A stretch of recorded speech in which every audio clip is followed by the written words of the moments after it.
Hi, everyone. My name is Wyatt Cheng. I work as a senior technical game designer at Blizzard Entertainment. Thanks all for coming.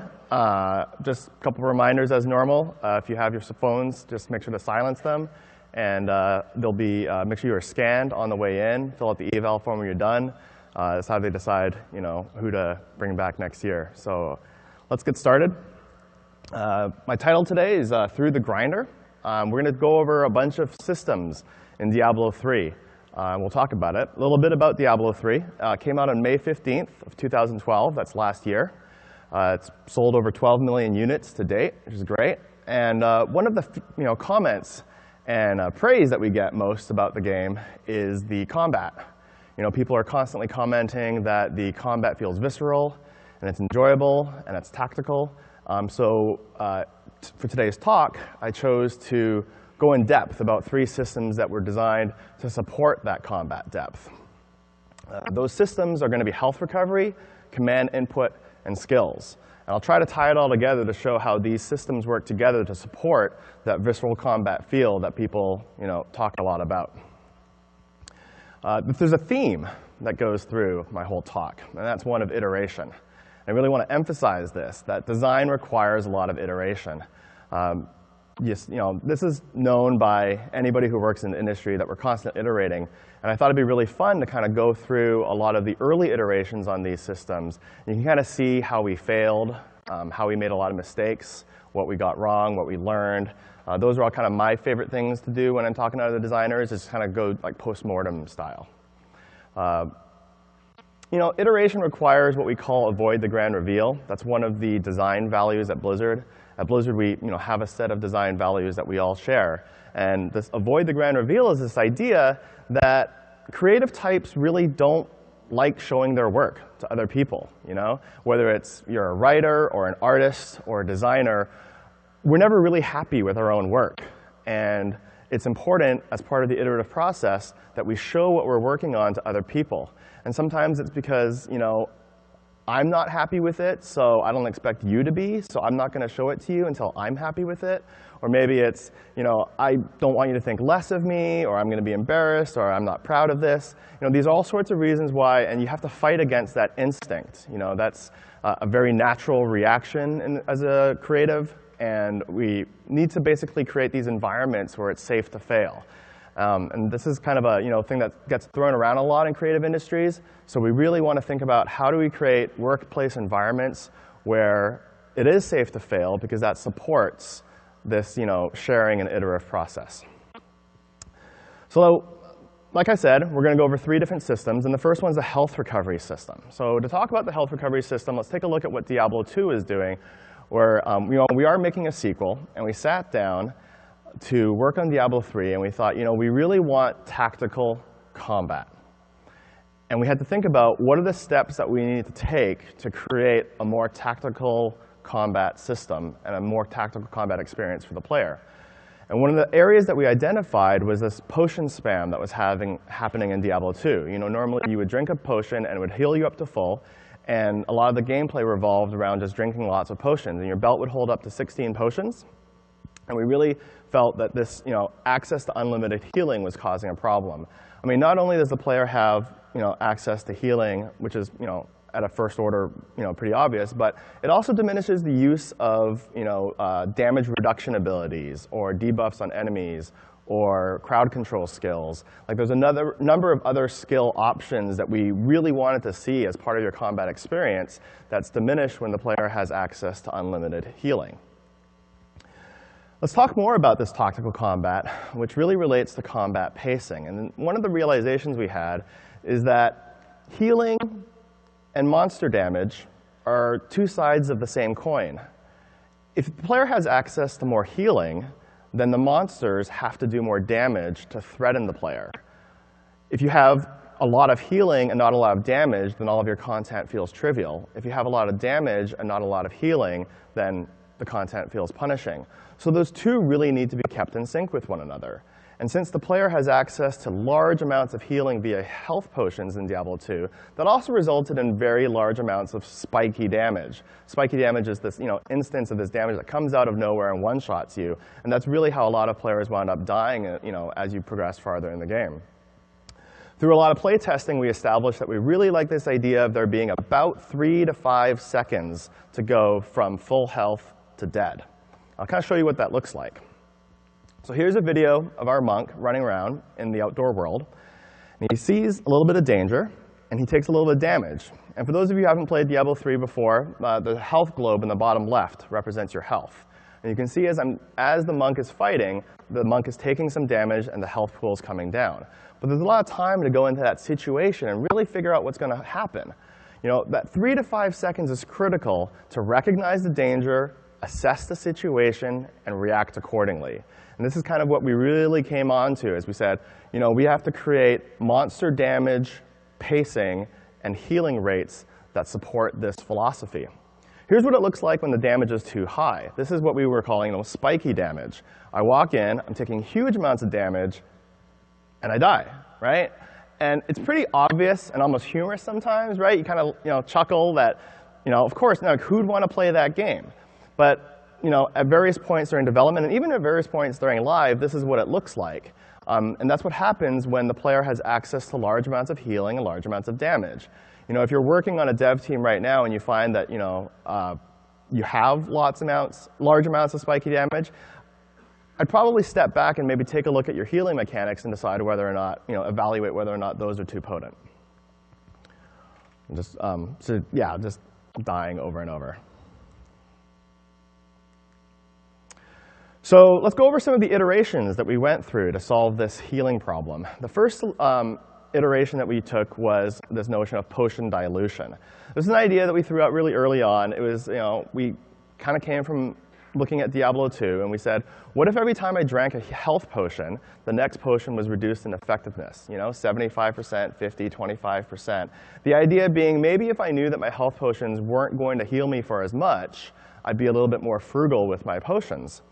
And I'll say right now that we weren't totally thrilled with this solution as we're putting in, but we did it anyways, and that's part of iteration. Like I said, we have to avoid the grand reveal, and we have to be willing to fail. And we knew that even though this might not be a solution that we were willing to ship with, it was something that was going to teach us a lot more about the problem.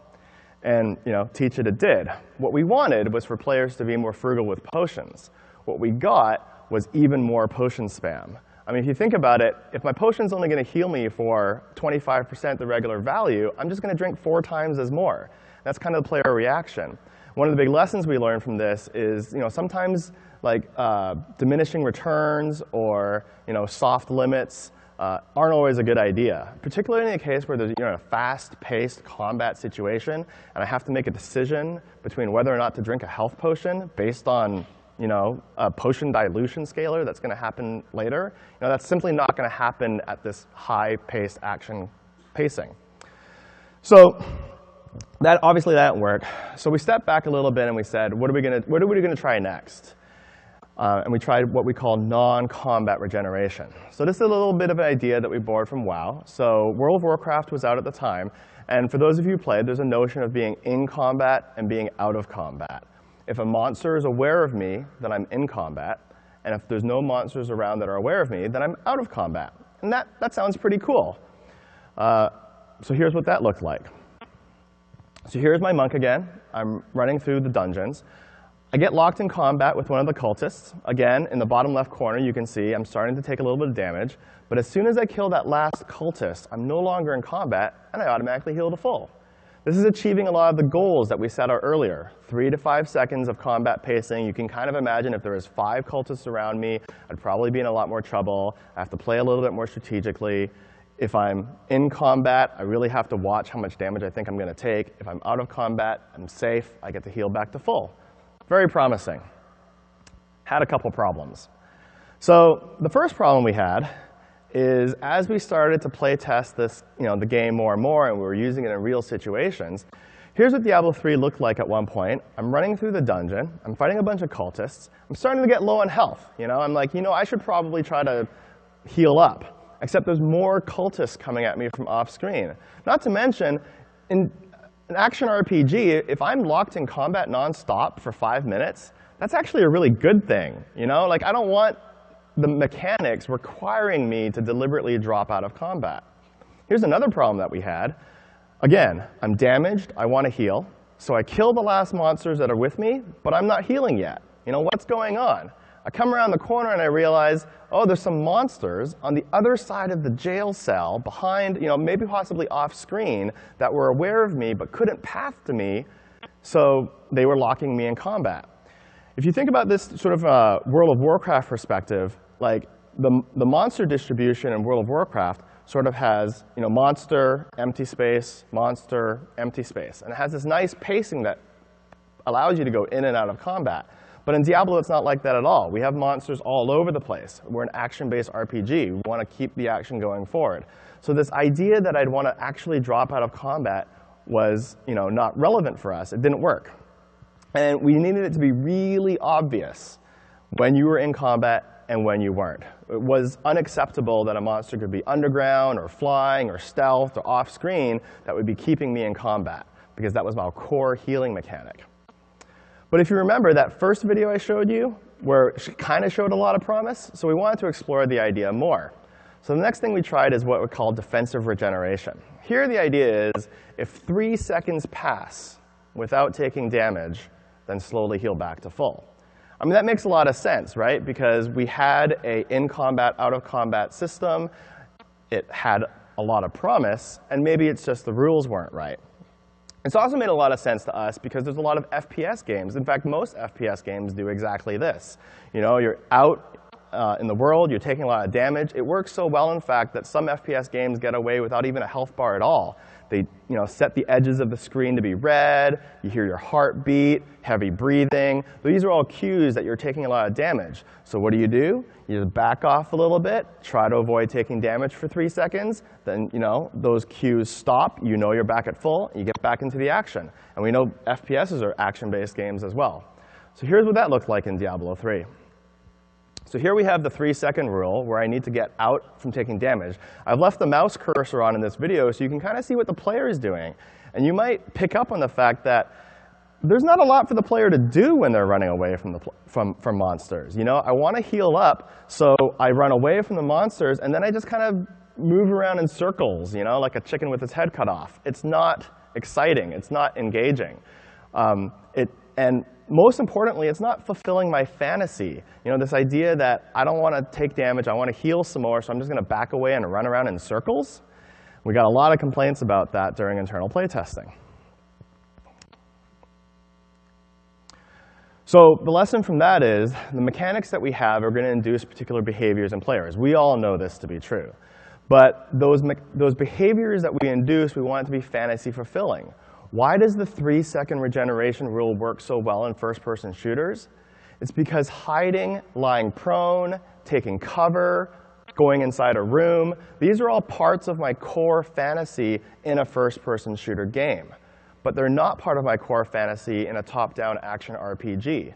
So the lesson there is that just because a mechanic works in one genre of game doesn't necessarily mean you can port that mechanic directly over and hope that and expect it to work. So in this case, we had to continue to iterate. So in thinking about the next iteration, we have said, OK, we know that we want the mechanic to match the fantasy. If our fantasy is not running away from monsters and running around in circles for a long time, what is it? And really, it's killing enemies. And that's what got us to health globes. The idea here was, maybe if I need to heal, my best course of action is to get farther into combat, kill some more monsters, hope for a health globe drop, and collect it. And for those of you who played, you know that that's the system that we ultimately shipped with. We're very happy with it. Here's what it looks like in combat. So I have some damage. I want to heal. So I kill some monsters. Boop, out comes a health globe. And I just walk over and pick it up, and then I heal back up to full. Huge success.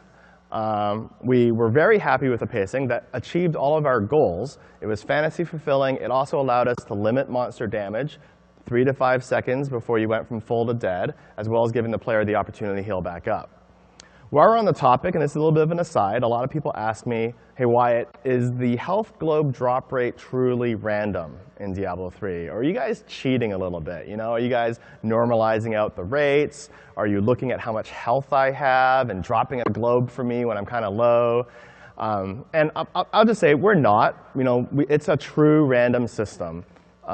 We talked about doing stuff like that, but we ultimately decided that sometimes those random fluctuations are actually really good for the game. I mean, at the end of the day, you still have health potions, and you still have skills and items, so we wanted to make sure that some of that drama and those peaks and valleys and the combat pacing still existed, and the health globe seemed to create that pretty organically, so we were happy with that.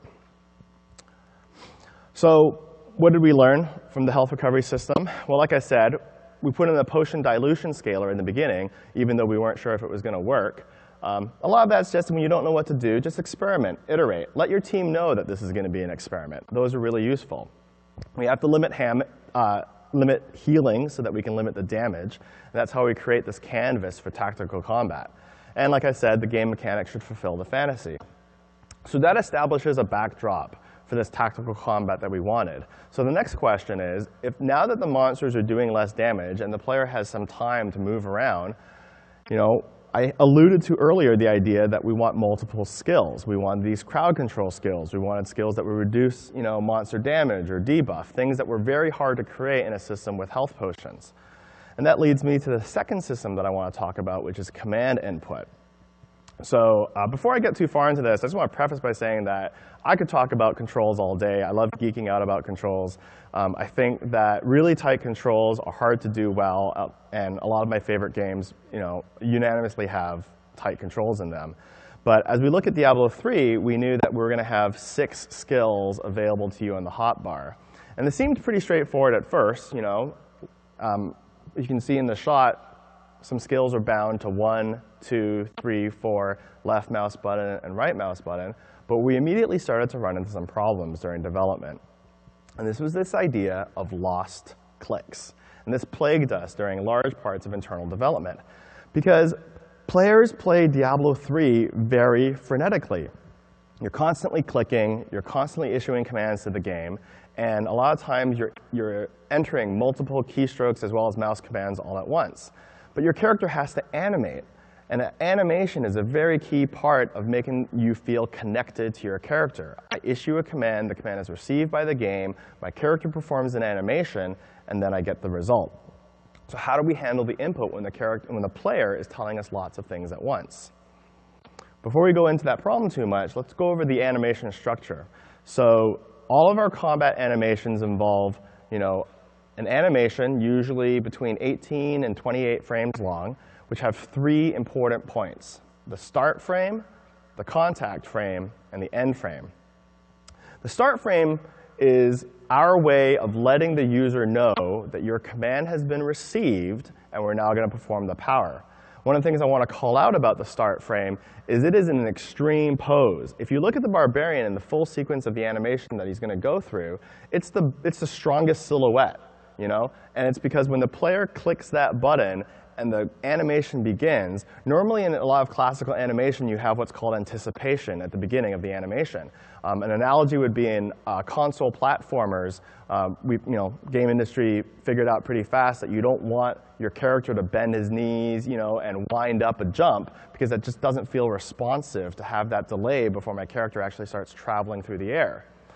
Well, we found the same thing for Diablo III. Is for the controls to feel really responsive, we skip and cut out huge parts of the anticipation, go straight to an extreme silhouette, strong silhouette extreme pose, so that you get that immediate feedback.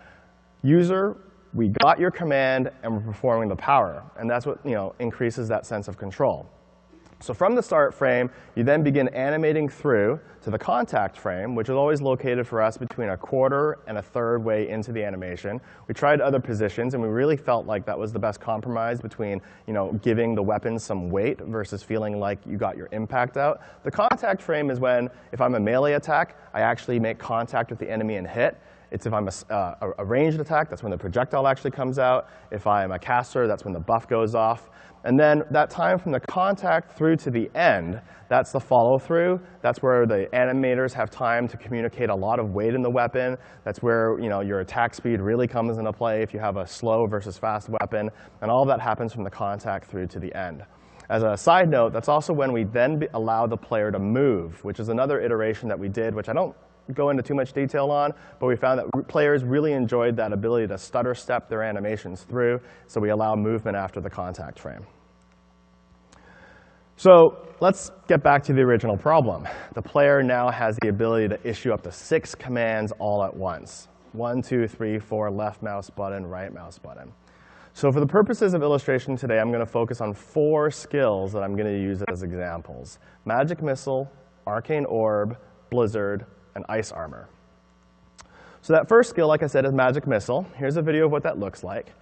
Magic Missile is a single target skill, shoots a fairly fast projectile, hits one enemy, and has no resource cost. This skill is Arcane Orb. It shoots a slower projectile that does area of effect damage and has a high resource cost. So you can kind of see there's different reasons why, as a player, I might want to cast one versus the other. The third skill is Blizzard. I go through my animation. Upon hitting the contact frame, ice begins to fall from the sky, and then my character is free to do other things after that contact frame, and ice will continue to fall from the sky for a couple seconds and do damage to an area. And the last skill is Ice Armor. This one's a buff. I go through my animation. I cast a buff on myself. That buff is represented by that large shell of ice that you see forming around the wizard. That's in response to me casting Ice Armor. While I have that buff on me, if a monster swings at me, it's frozen. There's a great feeling of power as a player when a monster walks up and it's just frozen in its tracks like that. And you're not even doing anything. You don't even have to do an animation once the buff is on you. So let's get to this problem, back to the problem of lost clicks. First thing we did is we divided all of our powers into primary animation powers and secondary animation powers. And that distinction was pretty quick to make. The idea here is a primary animation power really wants to play its animation. In fact, if you can't play your animation, then the power is going to fail. This really tied into anything that's going to do damage in particular, like your normal attacks, your swings, your magic missiles and stuff. Because if I don't animate and a projectile still comes out, then that's going to feel really weird. It's going to feel like, I'm not going to feel as connected, and the combat's not going to feel as visceral. So the animation is really important. A secondary animation power, on the other hand, is one where we felt like, you know what? If we can't play the animation, that's kind of OK. We can still have the power go off. So we tied some very loud, strong visual effects to all of our secondary animation powers so that even if you were currently animating something else, we could have the power go off, the particle effects go off to communicate that we've received your command and executed on it, but we don't interrupt what you're currently doing. And we also don't allow the power to fail. Here's what that looks like. So of the 4 skills, Ice Armor is a secondary animation power, because it's a buff, and we're OK if you don't animate. So here, I'm running around, and every time that blue shell goes off, I'm casting Ice Armor. So you can kind of see that we still let the player run around and cast Ice Armor. I could even be attacking while I'm casting Ice Armor. Here I am casting some magic missiles, and Ice Armor goes off every time the player clicks the spell.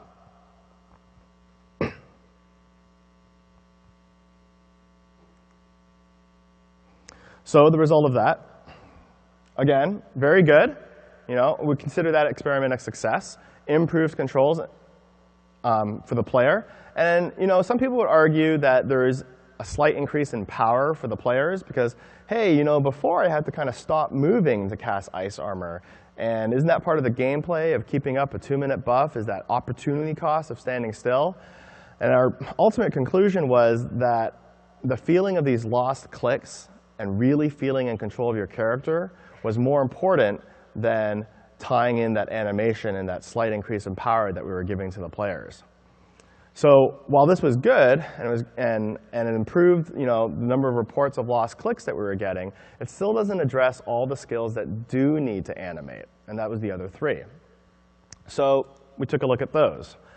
The first thing we tried is interrupting powers. The idea here is if I issue a whole bunch of commands, just perform the last command that was executed by the user. This kind of makes sense at an intuitive level, because if I'm pushing a whole bunch of buttons, there's probably a skill right at the end that I pressed. If I cast like Magic Missile, Arcane Orb, and then bam, I'm hammering on Blizzard, I kind of really expect Blizzard to come out. So why don't you just stop what you're doing and do that power instead? And here's what that would look like in action. So this video is slowed down by down to a third at 33% speed, so you can kind of see the interruption and process. So these are just some reference shots, Magic Missile and Arcane Orb. So here's Arcane Orb as it goes out.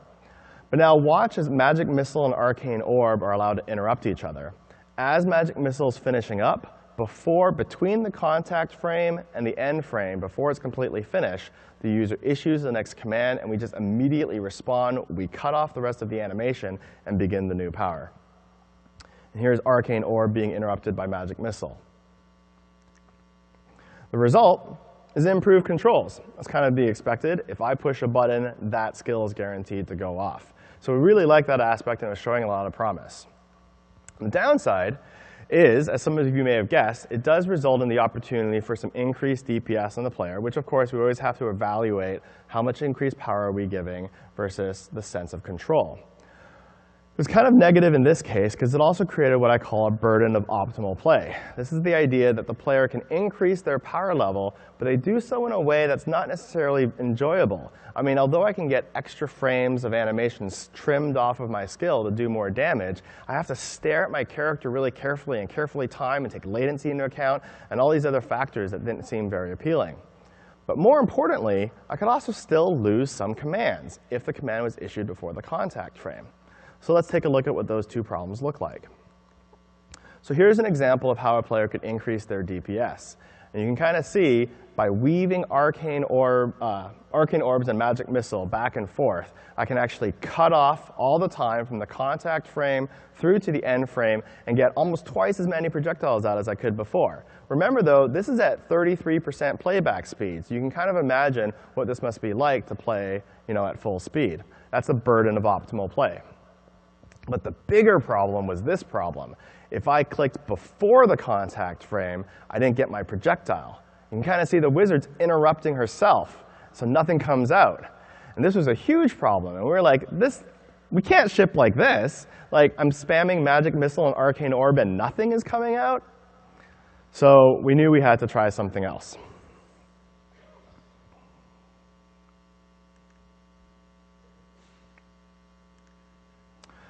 So the next idea we tried is this idea of a command queue. And this is actually pretty common in a lot of games, both MMOs, action RPGs in general, is that you queue a lot of commands. And we were a little bit apprehensive about this for two reasons.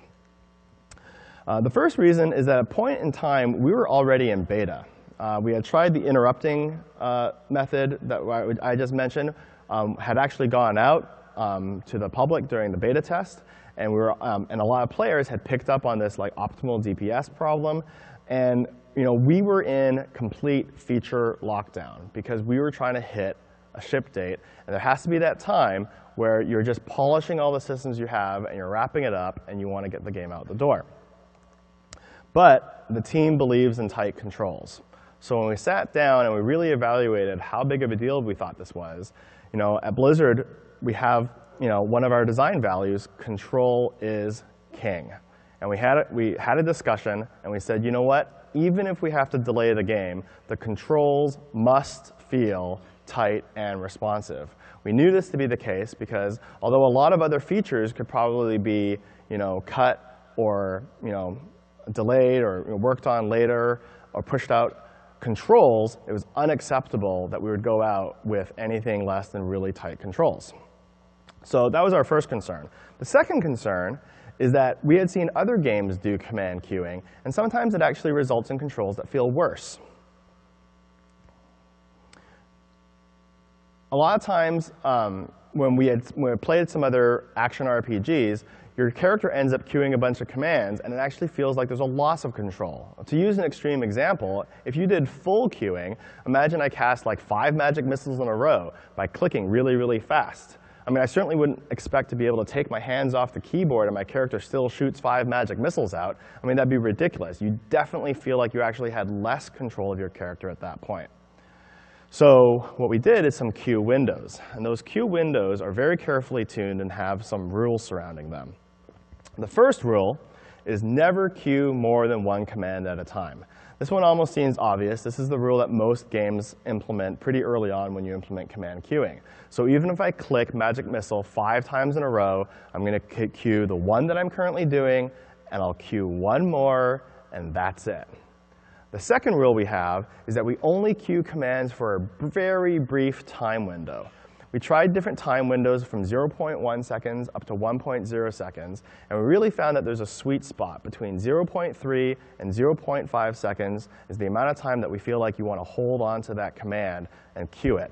If you think about it from a qualitative standpoint, what you're really saying with your queue window is, how long ago could the player have asked the character to do something that when it comes out, you're not kind of surprised?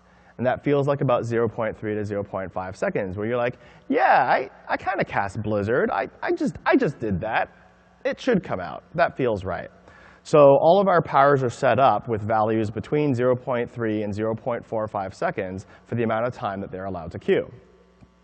The last thing we had to do is what we have happen when the player actually does more than 2 commands, because we've already established we're not going to queue more than 1 command in advance. So what happens when multiple extra commands are issued? So how do you handle that? Well, the first rule, and I'll kind of give you some examples, if one is currently executing, the different command has priority. So to illustrate what that means, imagine again that I'm casting Magic Missile a lot. Missile, missile, missile, missile, missile. And then I insert an Arcane Orb command in the middle of that. Missile, missile, Arcane Orb, missile, missile, missile. And that's happening all the time in our game because players are spamming the left mouse button as fast as they can, and then they issue one of the other commands that they have. That command, because it was different than what's currently being done, is super important. The player expects that different command to happen. So it gets high priority in the queue and cannot be knocked off by any other future commands of Magic Missile until that Arcane Orb comes out. That's rule number 1. The other rule for handling 2 commands is if both of them are different than the currently executing command, then do the latest one. So again, use my Magic Missile example earlier. Missile, missile, missile, missile, missile, Arcane Orb. Now the Arcane Orb is queued and it's locked in. Missile, missile, missile, Blizzard. Well, which one do I do now, the Blizzard or the Arcane Orb? Because they're both different than the currently executing Magic Missile. In that case, you want to do the latest one. And that was sort of a lesson that we had picked up from that experiment that we did with interrupting powers earlier. I mean, what we did learn from interrupting powers is that the player does kind of have an association with the latest thing that they're doing. But the problem, if you remember from the interrupting powers, is you didn't want to interrupt what you're currently doing. So if you combine those ideas, then you want to do the latest thing, but you don't want to interrupt what's currently happening. Just queue it up within a reasonable time frame for the future. And this worked great. That's what we wound up shipping with. We had the primary and secondary animation powers. We had the command queuing with a lot of rules. In general, we want to prioritize the most likely skill. What that means is like the skill that we think the user was actually trying to do. There's still some edge cases, mostly around movement powers like Whirlwind and Vault, where there's some client-server synchronization to try and really tighten up those controls, and we're still working on those. But overall, most of the other commands feel really good in the player's hands. What did we learn? Well, good controls are really hard to do. And this has been my experience on almost every game that I've worked on. If you're going to have really good controls, there's going to be a lot of edge cases and a lot of special rules.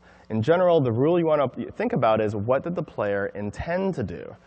A lot of times I'm talking to our gameplay programmers, and we're having this discussion. And we'll say, hey, you know what? We should try, especially if you think about those command queuing rules, there's a lot of special case rules in there. And they'll say, hey, Wyatt, why is this so complicated? I thought that design values simplicity. Why is it so complicated? And the realization we had is that designs are have to be simple from the user's point of view, because that's the part that they see. And sometimes you have a lot of complexity under the hood in order to present something simple to the user. And an example that I would put forth is like voice recognition. Voice recognition is super complicated under the hood, but the whole point is to present the simplest possible interface to the user. So now we've established that we have the ability to do a lot of different skills. We have the good combat pacing that we want. But what are the skills that I'm actually going to use? How does the player acquire them? And that leads us to the third system of 3 that we're going to talk about today. And how does the player actually acquire skills? Before we get too far into this, I want to mention that the skill system ultimately, I feel, is not as important as the individual skills. If you have an amazing skill system and really lousy skills, it doesn't really matter. Players aren't going to play your game. But if you have great skills and kind of an awkward skill system, then people will probably see past the skill system because players spend most of their time actually using the skills. But designers like geeking out on skill systems. I love geeking out on skill systems. We just talk about them all day. And it's funny that even though the player doesn't use that much time interacting with your skill system directly, and they spend most of their time using them, we still like to talk about skill systems because they're interesting. And I think that they do evoke the imagination. And that's a compelling part of the experience. We started looking at Diablo II, which exhibited all these positive properties. They're very evocative. It was aesthetically pleasing to look at the Diablo II skill tree. You could kind of try a bunch of different skills. It was very cool if you found a skill that you liked. Like, I really like, Fireball. Then I'm going to put 20 points into it and make it a lot better. That was a lot of fun. Unfortunately, it did have downsides, which a lot of successors or spiritual successors afterwards keyed into. The idea that it encouraged point hoarding.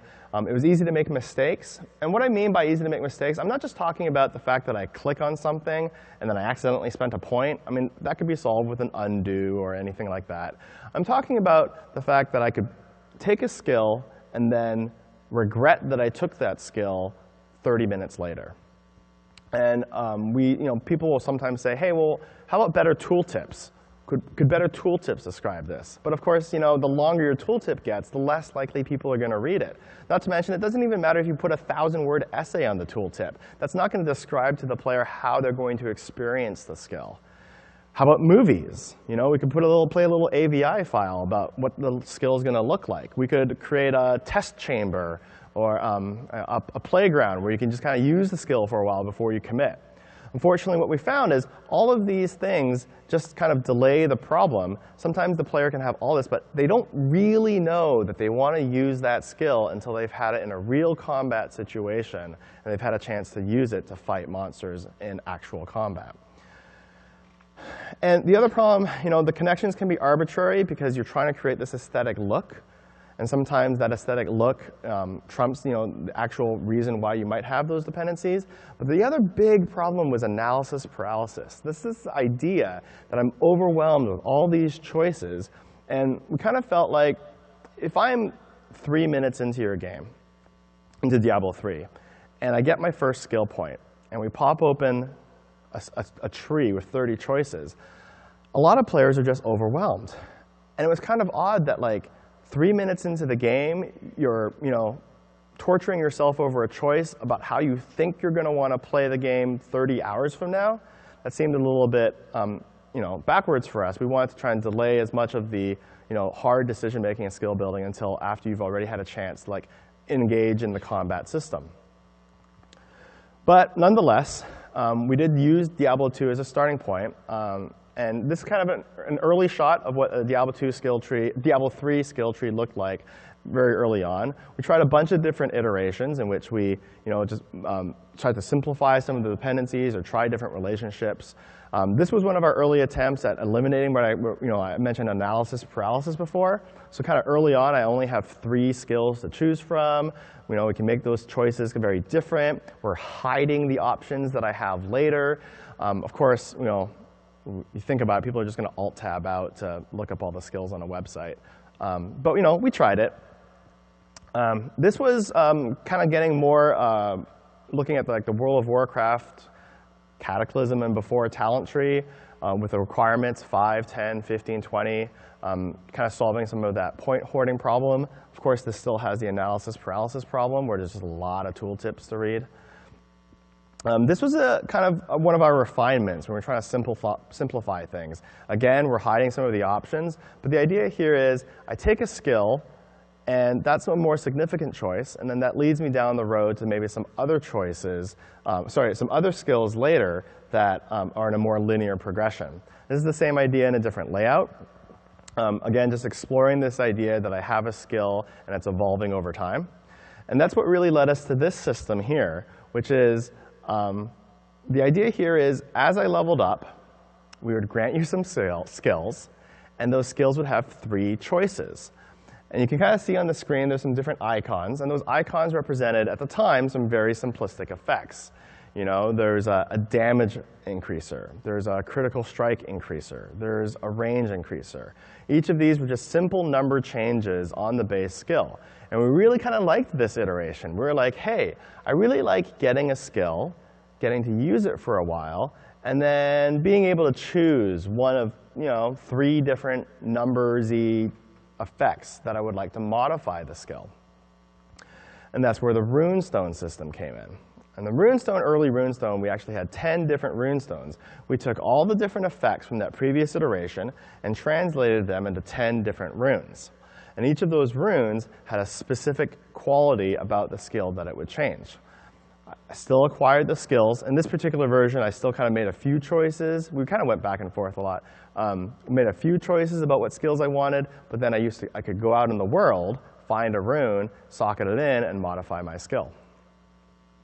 We played around with what that would look like in the inventory, because once we made them items, we really wanted these things to feel fun to manipulate. We wanted these runes to be something I could pick up, feel like they were real, they're real, crunchy, like they feel solid, and like actual objects that I'd want to manipulate. So we played around a lot with some inventory management ideas of what it would be like to handle these runes to make them have some ceremony around them. So what do we like about the runestones? Well, as you can imagine, there was a lot of variety. I have all these skills available. I've got 10 runes. And there's this sense of discovery. I mean, even though the designer had sat down and designed all 10 runes and all the skills, and we know what all the relationships are going to be, there's still something very personal about feeling, I took the striking rune and stuck it into Magic Missile, and here's the effect that comes out. And there's a certain sense of like, I did that, and it's a little bit of an illusion, but you definitely got that emotional sense. Like there was just a lot out there in the world to discover. What was bad is, another catchphrase, designing to a number. And this happens a lot when you have an aesthetic or a structure, and then you kind of have to fill it in. And sometimes you're stretching your system farther than it needs to go. If you look back at the Diablo II skill system, it had the 3 trees, and every tree had 10 skills. And sometimes that designing to a number means that you're filling in with a couple skills which maybe aren't as strong, but you got to have 10. In our case, we had 10 runes. And some of those runes didn't make sense with some of the skills. But because of the system we had designed, every rune we felt had to pair with one of the other skills. So what we did is we condensed it down. So again, we want these runes to feel like these really appealing items that I want to handle and manipulate. So we gave them names: Crimson, Indigo, Obsidian, Alabaster, Golden. These were runes that were very welcoming. They were kind of warm. I'd want to touch them and manipulate them. But they had themes associated with them. These were no longer promises like lethality or critical hit or damage. These were just general themes associated with each rune. And what we liked about this is what I call concentrated coolness. The idea that sometimes less is more. So whereas before we had 10 effects and we had the need to design to a number, here we were down to 5 effects, and the designers could sit down and just create a modification for every skill that made sense for that skill. So here's a shot of what our early runestone systems looked like. I have skills. Actually, it's funny. In this one, I think there's 7 skills. Yeah, so we had 7 skills at one point that you could have at once. And you could grab these runestones, socket them into your skills, and you still had that sense of discovery, and that sense of like, I did that, the sense of wonder and exploration. Oh, gee, I wonder what this rune is going to do when I put it into this skill. Here's what it looked like in action. This video is from some of our QA archives. So here I'm using the electrocute skill, and I'm blasting some enemies. I open up my inventory. I socket in the indigo rune, and now my electrocute can bounce. If I want, remember how I said earlier the pairings were no longer forced? The designer could just do something cool. So I put an obsidian rune, and we really want to just have this fantasy of lightning coming out of my fingertips. So rather than being constrained by those very definite words in the 10 rune system, here we had these more abstract concepts with 5 runes where we could just do cool stuff. And here, electrocute turns into piercing bolts, where I can just kind of shoot out lots of lightning bolts in rapid succession.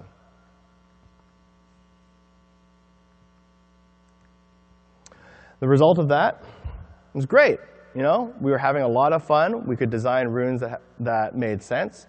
You know, the less is more philosophy. We didn't need 10 runestones. We just needed 5, and we could choose the best 5 that we really liked for every skill. But there were still some problems.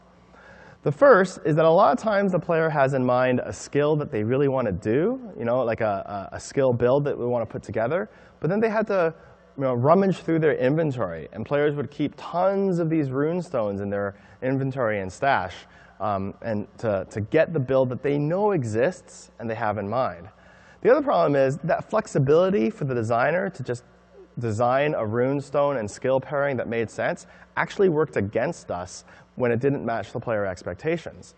I mean, if I have an indigo rune and I kind of got the idea that the indigo rune means multiplicity, and then I put it into a skill and something cold or lightning happens instead, you know, I could be really disappointed about what I get. And it didn't have a lot of sense. And we also felt like we were missing out on the flavor opportunity. And that flavor opportunity was that these runes, although had these generic names, could have really benefited from having specific names that were tied to the skill. And that's what led us finally to the system that we shipped with. But you know, if you play the game now, you can still kind of see these remnants of the old skill system. So like here's a shot of the Demon Hunter on the first tier. You can kind of see that as I get to higher levels, I'm going to unlock new skills. I'm going to unlock new runes. But if you look at Entangling Shot, here Entangling Shot's a skill that's going to hit 2 enemies and slow them. And you can kind of go through the runes. I mean, there's the Indigo rune with multiplicity, you know, hitting more targets. This is Obsidian with an electric theme going on, Shock Collar. Alabaster had a slow theme, so you can kind of still see that rune, you know, coming through in the end. Golden had an efficiency theme. You can kind of see this with cheaper shots. And Crimson Rune had a life-stealing theme, and here that's the Bounty Hunter rune. So you can still kind of see that the runes still carried forward, you know, spiritually, but they were given flavorful names that were able to better match and, you know, were a lot more appropriate for each of the skills. So what do we learn after all this iteration over the skill system? Well, this is a general rule in systems design that I've learned in general is solve the most important problems first. I mean, if we had just identified very early on what problems were the most important to us, and you sat us down, we would have said, you know what? We need fun skills, we need to solve analysis paralysis, and we need to let players experiment around with their skills. And we could have probably saved ourselves a lot of iteration time on some of those earlier iterations if we had identified these as the most important problems that we really wanted to solve. But we didn't. You know, like I said, we were geeking out with a bunch of skill systems. But we, you know, got through the iterations and figured out the system that eventually shipped. So to recap the talk that we went over today, we talked about the health system. Talked about how, you know, if the damage is very high, then the healing can be very high, and those two are really just two sides of the same coin. We really want mechanics that match your fantasy, no matter what your game is. Make sure that it's appropriate for the genre. We learned that, you know, good controls are hard. You know, especially like the simpler it seems sometimes to the player, the harder it is sometimes under the hood. Special case rules when it comes to controls, sometimes that's just a fact.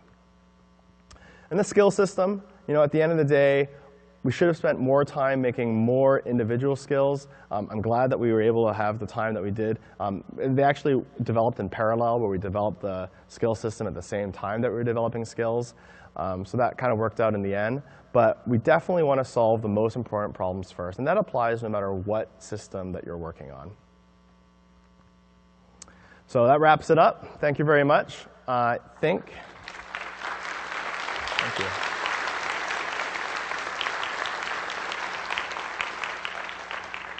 Looks like we have about 10 or 12 minutes for questions. There's a mic over here and a mic over there. Hi, I have 2 questions. The first one is about balancing. So Diablo 3 is a PvE game, but you're adding in the brawling and the team fight feature. So when you design the classes and the skills, how do you like balance those two parts? Like at one time, the game feels like World of Barbarian, but when you fight in the brawling, it feels like monks are overpowered. So how do you balance those classes and skills? And the second one is about, or should I ask later? Yeah, we'll just do one question per person right now. So if the question's about balancing and how do we handle it, particularly with taking into consideration PvP, PvE, class balance, and so forth, I mean, that really comes down to like the core values for the game. And I would say, one of the values that we identified very early on is this sense that your character is powerful and you have visceral combat, and that the combat itself would be tactical and engaging, kind of been a theme going through my talk. So design's always about trade-offs, right? And if we had to weigh PvP balance versus your character feeling powerful, then your character feeling powerful is going to win. And sometimes that's a spectrum. It's never a black and white thing. But we, on Diablo III, really knew we wanted to push that. So anytime it was visceral combat versus almost anything else, then we would choose in that direction to make sure that we were doing that well.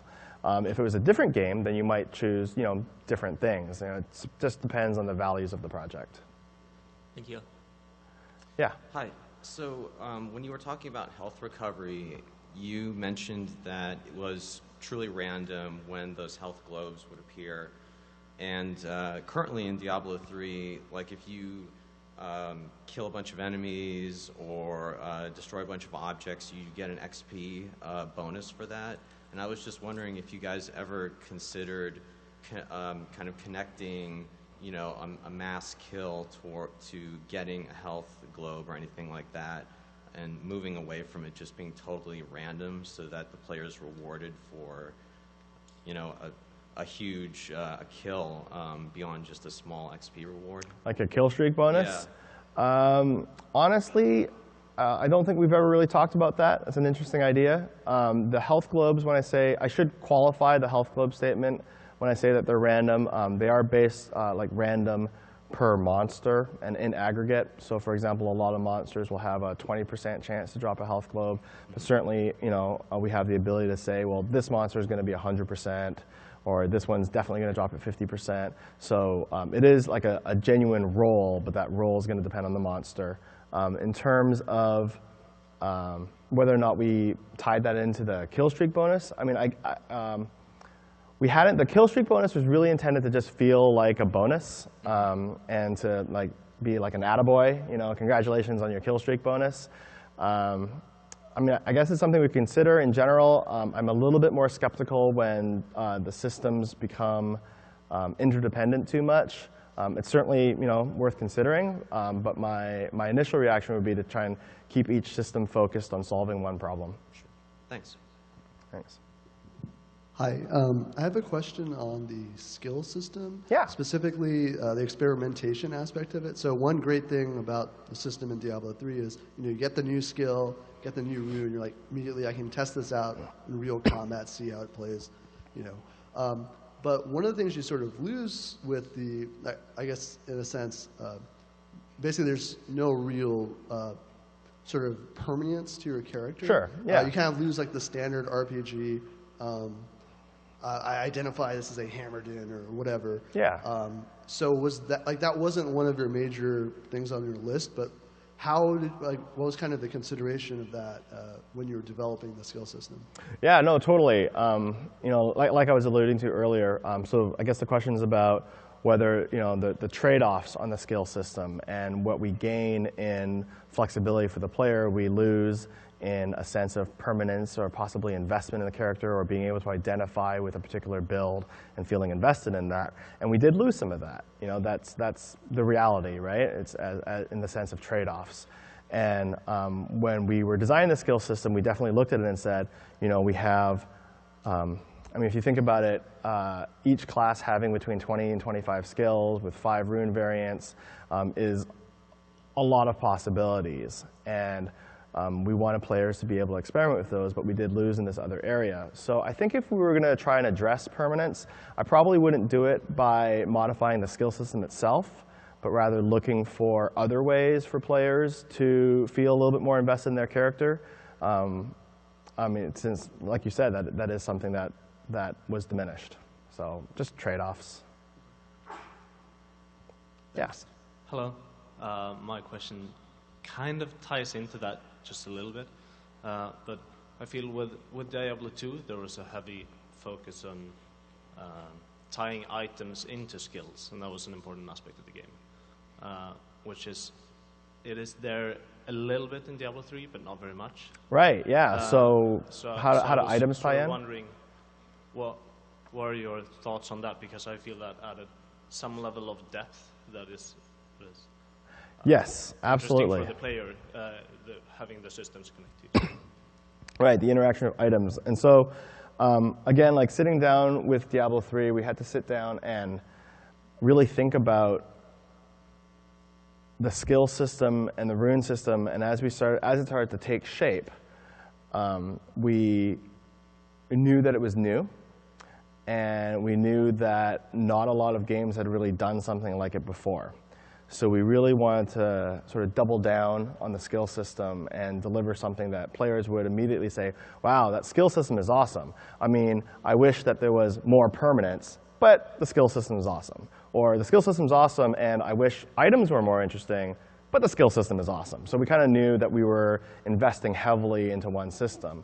I mean, if you take it in aggregate, you sort of have this like budget of interesting effects that you could do, and we could have taken any of the skill runes, like your entangling shot hits 4 targets, and rather than being a rune effect, it could have very well been a legendary item, right?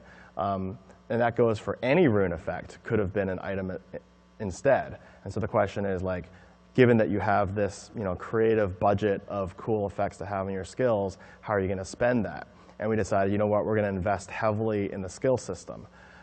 Looking at the game as a whole now, I think that we need to now turn an eye towards the items and legendaries, and I think we could do a lot better there.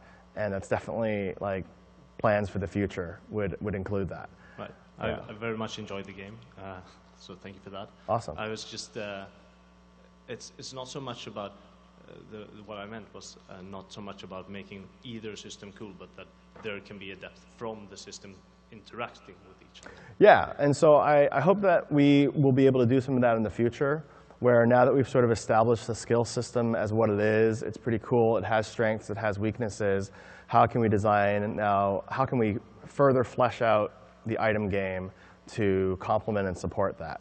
I think you kind of see echoes of that idea in like the 300th Spear, just this idea that it has the possibility to make certain skills better. Maybe if I'm going to be a throw barbarian, then I really want this item. I think we could kind of take that and take that idea much farther. Thank you. So. Yes? It seems like you guys fleshed out the health globe system a lot, but then why did you feel the need to include like life on hit and life on kill? And specifically with life on kill, why does that not need to be normalized with like monster size or affected during boss battles? Did you just think it was okay to have that be sort of useless in a lot of the boss battles? Okay, so the question is, we spent a lot of time on the health globe system. We got combat into a pacing range that we were happy with, but as the game extends out farther, it seems to become eclipsed or sometimes like relevant or sometimes not relevant in various situations. Is that kind of, and with interaction with life on hit or lifesteal? Yeah, I mean, I don't think that it translates well as it could in the end game, to be honest. I think that that's another area that we'd be looking at. We definitely want your items to matter. We definitely want you to be able to feel an investment in your gear. And we're constantly looking for new item affixes that I could roll on an item, and we really want those affixes to be compelling. I think one of the conflicts we have is it's very easy to make damage-related affixes interesting, like obviously attack speed or critical damage and critical hit and stuff like that. And so we're always really excited when we can have other orthogonal properties like movement speed or life on hit and stuff like that. So I wouldn't want to move away from life on hit, but yeah, to incorporate it, particularly as you get farther into the game. I guess farther in the game, I would like health globes to remain more consistently useful and life on hit to complement it. Does that make sense? Yeah. Awesome. I think we have time for one more question, probably. Hi, I'm just kind of curious about how you guys design for expansion packs ahead of time, since you do a lot of, for example, in Diablo 2, you guys did the synergies. Do you plan ahead of time, knowing that the changes you're making now are eventually going to be either negated by changes in an expansion, or do you just change things out of necessity based on feedback? Do we change things based on feedback, and how much do we plan for expansions? Well, so sort of like, I mean, there's constant patches with like balancing and stuff. Or do you design the expansion pack based on what you think it's going to need eventually, or what it, or I guess, is it less of a community like feedback thing, or more of like we need to improve this system? I don't think there's like a black and white answer to any of those. You know, like when it comes to an expansion in general, when we're shipping the game, we just, you know, we want to ship the game. And we usually, you know, there can be issues, there can be things to think about. It's also interesting sort of how game development has changed today versus, you know, even 5, 10 years ago, where there is, you know, a little more, I think, expectation of live support than there was 10 years ago in games, especially online games. But at the end of the day, we do have the values and the experience that we're trying to create.